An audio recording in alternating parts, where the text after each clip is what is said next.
हिंदू धर्म में साल में 4 बार नवरात्रि मनाई जाती है। 2 गुप्त नवरात्रि होती है और 2 प्रत्यक्ष नवरात्रि होती है।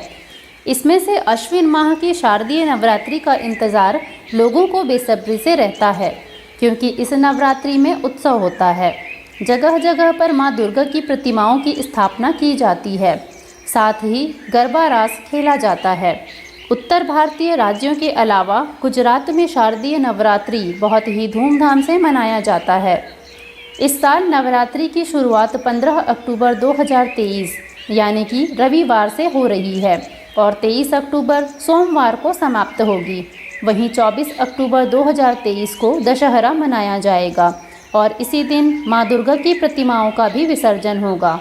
इस साल शारदीय नवरात्र पर माता की सवारी महत्वपूर्ण संकेत दे रही है, जिसका बड़ा असर पूरे देश पर पड़ सकता है।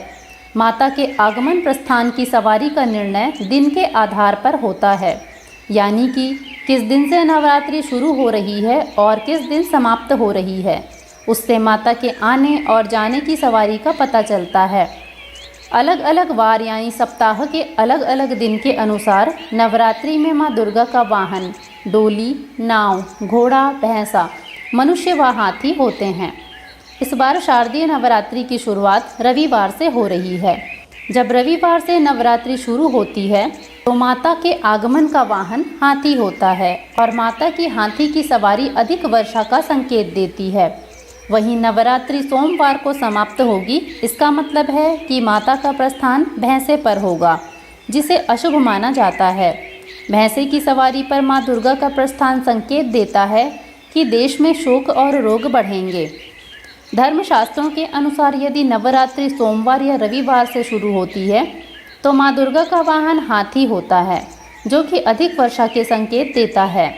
मंगलवार और शनिवार से नवरात्रि की शुरुआत होने पर माँ घोड़े पर सवार होकर आती हैं, जो कि सत्ता परिवर्तन का संकेत देता है। वहीं गुरुवार या शनिवार से नवरात्रि शुरू होने पर माँ दुर्गा डोली में बैठकर आती हैं, जो रक्तपात, तांडव, जनधन हानि का संकेत देता है। बुधवार के दिन नवरात्रि की शुरुआत शुभ मानी जाती है। इसमें माँ नाव पर सवार होकर आती हैं।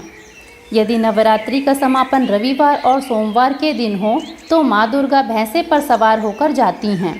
माता की यह सवारी देश में शोक और रोग बढ़ाती है। शनिवार और मंगलवार को नवरात्रि का समापन हो तो माँ जगदम्बे मुर्गे पर सवार होकर जाती हैं। मुर्गे की सवारी दुख और कष्ट को बढ़ाने वाली है। बुधवार और शुक्रवार को नवरात्रि का समापन होने पर माँ हाथी पर सवार होकर प्रस्थान करती हैं, जो कि अधिक वर्षा का संकेत देता है। यदि नवरात्रि का समापन गुरुवार को हो तो माँ दुर्गा मनुष्य के ऊपर सवार होकर जाती हैं, जो कि सुख और शांति बढ़ाने वाला माना जाता है। दोस्तों, अगर आपको यहाँ पर दी गई जानकारी पसंद आई हो तो वीडियो को लाइक और चैनल को सब्सक्राइब ज़रूर करें। यहाँ पर जो भी जानकारी आपको मैंने बताई है, यह सारी जानकारियाँ सामान्य मान्यताओं और जानकारियों पर ही आधारित है।